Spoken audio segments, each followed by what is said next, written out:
Lorsque Yadema était mort, son fils, Faure Gnassingbé, c'est-à-dire Gnassingbé II, Gnassingbé Ier, c'est le père Gnassingbé II, on verra aussi peut-être Gnassingbé III. Gnassingbé II a été reçu au Portugal lors du sommet ACP-UE en décembre 2007 par Sarkozy. Et Sarkozy lui a dit, bon écoute, on t'a soutenu, bon maintenant tu es au pouvoir, le port autonome de Lomé, Bolloré est sous les rangs, qu'est-ce que tu fais? Gnassingbé II lui a dit, bon écoute, voilà, on va voir tout ça. Quelques mois plus tard, on a éjecté du Puy-de-Dôme du port autonome de Lomé et Bolloré a repris le contrôle du port autonome de Lomé. C'est ainsi que, depuis 2009, Bolloré a la même mise sur le port autonome de Lomé, ce qui veut dire que c'est Bolloré qui a mis beaucoup de moyens en direction du pouvoir en place pour financer sa campagne. Tout le monde sait combien Bolloré a la même mise sur un certain nombre de journaux ici. Donc, on a travaillé l'image de Faure Gnassingbé. Il a effectivement financé la campagne de Faure Gnassingbé. Un troisième acteur, effectivement, c'est Claude Guéant. Claude Guéant, qui, comme je l'ai dit, avait orchestré l'éjection de Jacques Olympio, non pas pour obtenir rien que son éjection, mais de démoraliser le peuple, de désorganiser la contestation, court-circuiter la contestation en quelque sorte. Ce que je veux aussi vous dire, c'est que pour avoir une idée de ce qu'est la fraude électorale, par exemple, dans un pays comme le Togo, il faut remonter en 1956. Parce que c'est en réalité en 1956 que la France a décidé d'implanter la machine à fraude au Togo. Pourquoi? Parce que le Togo, pays sous la tutelle de la France, était amené à se prononcer sur son autonomie interne en 1956, lors du référendum.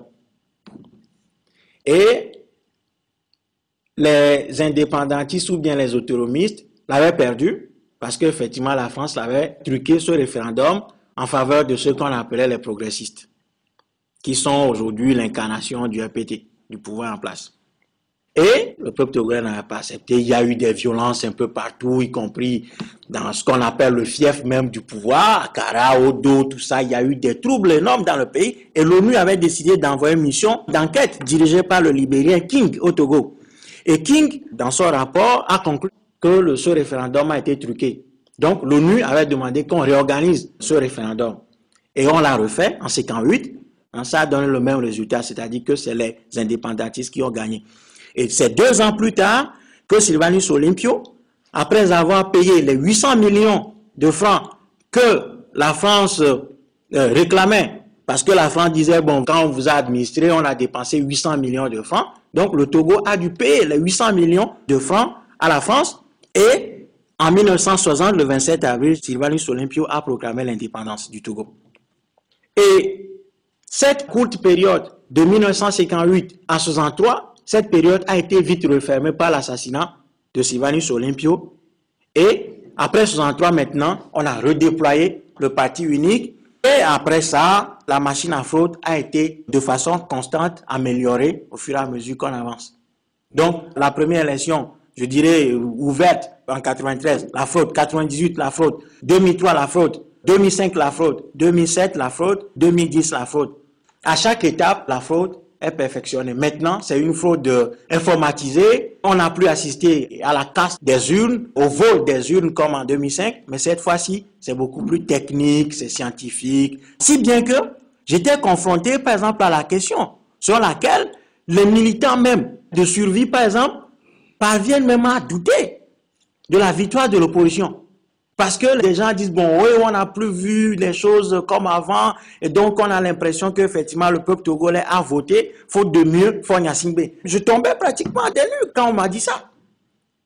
Ouais, donc nous sommes aujourd'hui dans une situation extrêmement catastrophique, et Faure Gnassingbé est reconduit comme cela au pouvoir. Il y a eu des recours au niveau de la Cour constitutionnelle, tout en sachant qu'il n'y a pas de Cour constitutionnelle au Togo. Parce que tous ceux qui pensent qu'en dehors de la volonté du prince ou du tyran, dans une tyrannie, il y aura une loi ou bien il y aura la bienséance ou la bienveillance de quelqu'un qui... Bon, les gens ont vu effectivement que bon, cette cour avait validé le résultat. Et aussitôt les résultats validés, le premier qui a réagi, Après la validation de ces résultats, c'est Sarkozy.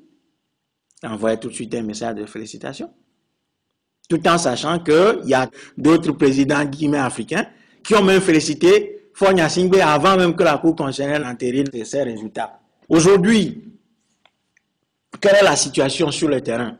Il y a une partie du peuple qui n'accepte toujours pas cette situation, mais comme je l'ai dit, il n'y a pas eu un travail d'organisation.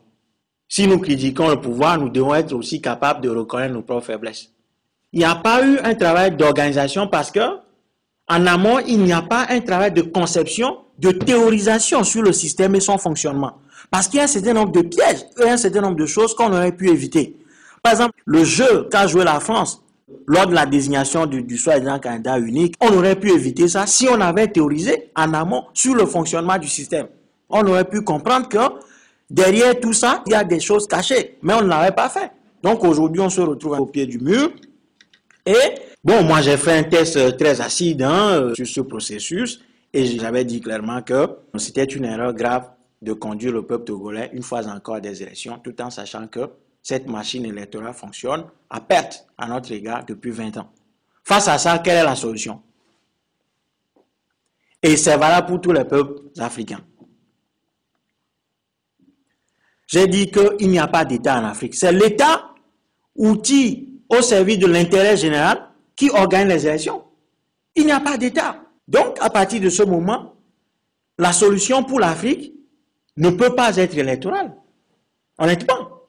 Si on continue comme ça, si on persiste à s'accrocher au schéma électoraliste, finalement, les Africains seront totalement déstabilisés et laisseront définitivement les dictateurs faire ce qu'ils veulent. Donc, il faut sortir du schéma électoraliste. Sortir du schéma électoraliste en faisant quoi? En faisant ce que les peuples ont toujours fait. Lorsqu'ils sont confrontés à la tyrannie, à la dictature, à la violence, à la répression, les peuples ont toujours trouvé la voie. Et le peuple togolais ne sera pas ce peuple, ou bien les Africains ne seraient pas ce peuple-là, privé de ses capacités. La France, qui aussi avait connu des régimes dictatoriaux, la monarchie, mais lorsque les Français ont décidé d'en finir, on a vu la voie qui était la leur. Donc, encore une fois, nous les Africains n'avons pas réinventé l'histoire. On ne peut pas passer par des élections qui sont organisées par le pouvoir tyrannique, avec les institutions tyranniques, les lois iniques, injustes, taillées sur mesure, pour prétendre obtenir l'alternance. Ce n'est pas possible. À la limite, les élections peuvent être une forme de moyen, une forme de levain, bien qui nous permettra d'aller vers une insurrection généralisée dans le pays, une insurrection démocratique. Mais ça, il faut l'organiser en amont. Ça veut dire qu'il faut travailler véritablement avec le peuple sur la durée. Mais ça, on ne le fait pas. Donc, ce qui se profile à l'horizon aujourd'hui, c'est que progressivement, les peuples africains vont découvrir que nous sommes très mal barrés et que nous ne pouvons pas passer par des élections en Afrique. Les élections sont même antinomiques au schéma de la France-Afrique, puisque les élections, c'est les règles, c'est la transparence, c'est la vérité du peuple. Or, la France-Afrique, c'est le contraire de tout ça. Donc, on ne peut pas être dans ce système et prétendre aller aux élections et les gagner. Ça ne veut pas dire que le peuple togolais a voté pour le régime en place, mais toutes les institutions qui concourent à l'organisation de ces élections sont des institutions inféodées au pouvoir et qui altèrent de façon dramatique la volonté du peuple. À partir de ce moment, il faut sortir de ce schéma et faire autre chose. Et si nous-mêmes, nous étions même conséquents avec nous-mêmes, aujourd'hui, nos alliés, parce que moi, je pense que les Africains n'ont pas d'alliés dans le monde, nos alliés auraient pu être les latino-américains, parce que c'est là actuellement que les peuples sont en train de travailler, sont en train de faire bouger les lignes. Mais une fois encore, qu'est-ce que les soi-disant intellectuels africains font? Ils s'accrochent à l'Occident, ils s'accrochent à Montesquieu, ils s'accrochent à Kant, ils s'accrochent à Rousseau, capables de vous réciter toute la pensée, de vous résumer en une minute toute la pensée de Rousseau. Je crois que, finalement, les Africains vont se rendre compte progressivement que les élections ne peuvent pas nous sauver. Donc, qu'est-ce qui va se passer? On ira vers la radicalisation de situation et ce ne serait que salutaire pour l'Afrique. Parce que les Africains qui sont décrits comme les violents, les sauvages, ils sont ceci, ils sont cela. En réalité, les Africains sont les êtres les plus pacifiques au monde. Dans le stade de l'humanité, il n'y a eu aucun peuple si pacifique que les Africains. Mais le mouton, quelle que soit sa bonté, à force de le mépriser, de l'humilier, il va devenir l'animal le plus dangereux. C'est ce qui va se passer. Et quelque part, ce qui vient de se passer au Togo, il faut même le saluer. Parce que ça permet aux gens qui doutaient, qui pensaient que non, on pouvait ruser avec le système, on peut passer par des voies détournées pour obtenir des résultats. Ces gens sont en train de comprendre aujourd'hui que, non mais finalement, il ne nous reste qu'une voie. Et cette voie, on a beau hésiter, on a beau la refuser, on a beau la gommer de notre esprit, ça viendra. Parce que nous ne pouvons plus accepter vivre une telle humiliation. Les pouvoirs africains ne sont pas l'émanation des peuples. Je ne peux pas vous dire quand ça viendra, ou bien quand ça va se produire, mais toujours est-il que ça viendra. Il y a un travail qui est fait dans ce sens.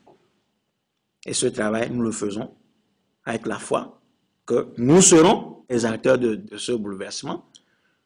À défaut, si nous n'arrivons pas à le faire, il faut que nos enfants le fassent. Et nous devons travailler sur ce chantier-là pour que, à terme, nos enfants ne puissent plus connaître les humiliations, les brimades, les dominations, les répressions que nous avons connues. Un peuple qui fonctionne comme ça est un peuple qui est appelé à disparaître.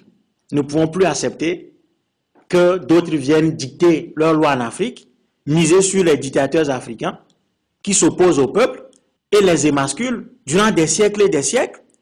Pendant ce temps, nous cultivons du coton, nous cultivons du thé, nous cultivons les fleurs, nous cultivons du café, du cacao pour les donner aux autres. Et nous-mêmes, nous avons faim. Nous-mêmes, nous ne savons même pas comment fonctionne le monde. À partir de ce moment, l'appel qu'il faut lancer, c'est que les Africains travaillent véritablement à obtenir la révolte démocratique dans tous les pays. Si nous devons mourir, mourons pour une seule fois et que notre mort serve à ouvrir un avenir meilleur à nos enfants. Voilà, je vous remercie.